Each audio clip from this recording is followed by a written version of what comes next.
हरियाणा की हर अपडेट के लिए बेल आइकन दबाएं और सब्सक्राइब करें STV हरियाणा न्यूज। खाद्य एवं आपूर्ति विभाग के अतिरिक्त मुख्य सचिव पीके दास ने हरियाणा न्यूज से खास बातचीत की और इस दौरान करनाल, कुरुक्षेत्र और यमुनानगर में धान खरीद में पाई गई अनियमितताओं पर बोलते हुए पीके दास ने कहा कि इन अनियमितताओं को लेकर के मुकदमे दर्ज करवा लिए गए हैं। धान की खरीद खत्म हो चुकी है और 90% पेमेंट किसानों को की जा चुकी है। करनाल में धान में हुआ फर्जीवाड़ा अब कुरुक्षेत्र और यमुनानगर तक जा पहुंचा है।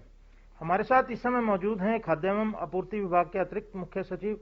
उनसे जानेंगे कि ये कुरुक्षेत्र यमुनानगर में किस तरह का और किस रूप में कितना बड़ा ये घोटाला सामने आया है और क्या आगे भी जांच की जा रही है।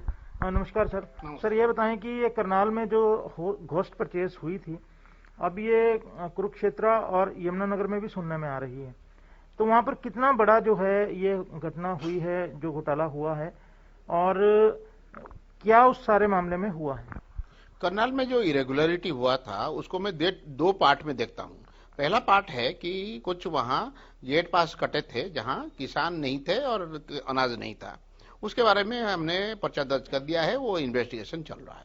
इसके अलावा करनाल में हमने कुछ ट्रक जिसमें धान लदे हुए थे, बाहर से लाए गए थे, वो पकड़े थे जो उतारे जा रहे थे किसी एक मिल में, तो उसके भी हमने पर्चा दर्ज करवाए थे। और ऐसे ही चावल से लदे ट्रक यमुनानगर में और कुरुक्षेत्र में भी पकड़े गए हैं, उनमें भी FIR दर्ज किया गया है। तो हमें संदेह है ये इसीलिए लाया जा रहा है तो शायद वहां या तो घोस्ट परचेज हुआ है या जो हमारी धान है, नए धान है, उसको बेहतर कीमत में बेच के हमें पुराने चावल कहीं से लाके देने की कोशिश की जा रही है। तो ये तीनों जगह FIR दर्ज हुआ है और हमने अपनी विजिलेंस को और पैना कर दिया है ताकि कहीं से भी बाहर से कोई लाने की कोशिश करेगा हम उसको पकड़ेंगे और कार्रवाई करेंगे। ये बताएं कि ये जिस तरह से आपने कहा, ये बाकी जिलों में भी जांच की जा रही है जहां जहां धान की खरीद होती है?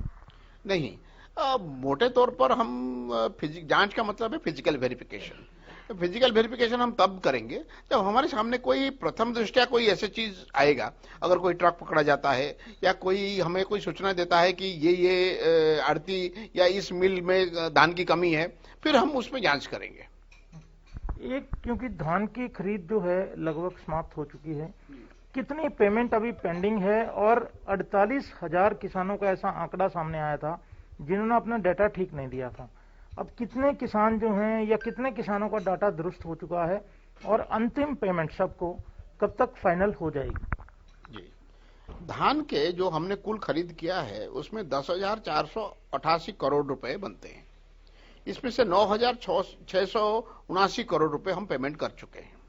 ऐसे ही बाजरा में 1,560 करोड़ के बनते हैं और 1,289 करोड़ रुपए हमने पेमेंट कर दिया है।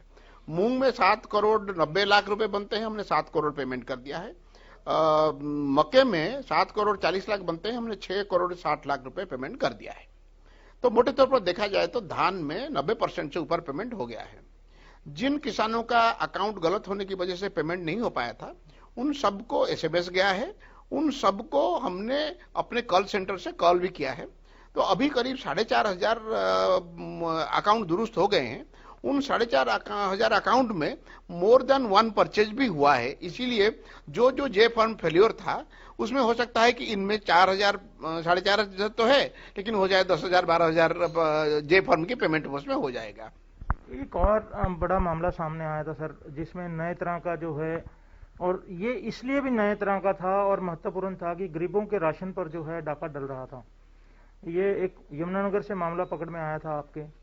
अब जो इसकी क्या स्थिति है? आपने जांच के आदेश दिए थे पूरे राज्य में, क्या स्थिति है? अभी हमने हर जिले में पिछले 6 महीने में, चाहे अंत्योदय अन्न योजना का हो या बिलो पॉवर्टी लाइन के हो या OPH कैटेगरी के हो, कोई भी कार्ड में कितने बेनिफिशियरी ऐड किए गए हैं वो हमने निकाल लिया, क्योंकि ये डाटा हमारे कंप्यूटर डाटाबेस में है। शुक्रिया। तो आपने देखा कि करनाल के बाद जो है कुरुक्षेत्र और यमुनानगर में ये जो फर्जीवाड़े की यानी कि घोस्ट परचेज की जो है निरंतरता शुरू हो गई है, मिलने शुरू हो गए हैं केसेस, और ये और कहाँ मिलते हैं इसके लिए जो है सतर्कता बढ़ा दी गई है विभाग द्वारा, ताकि जो भी मामला सामने आए उस पर कार्रवाई हो।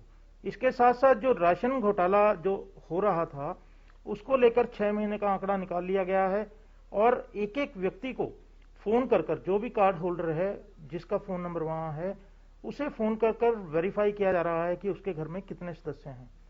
साथ ही और बड़ी बात यह है कि जिन किसानों ने गलत अकाउंट नंबर दिया था उनका भी जो है पेमेंट जल्द से जल्द किया जाएगा और इसके बाद जो किसान छूट जाएंगे, सरपंचों के माध्यम से उन्हें आगाह किया जाएगा, उन्हें अवेयर किया जाएगा कि वे अपनी पेमेंट, अपना खाता संख्या सही देकर ले लें। हरियाणा न्यूज के लिए चंडीगढ़ से कैमरामैन संजय सिंह के साथ राकेश गुप्ता।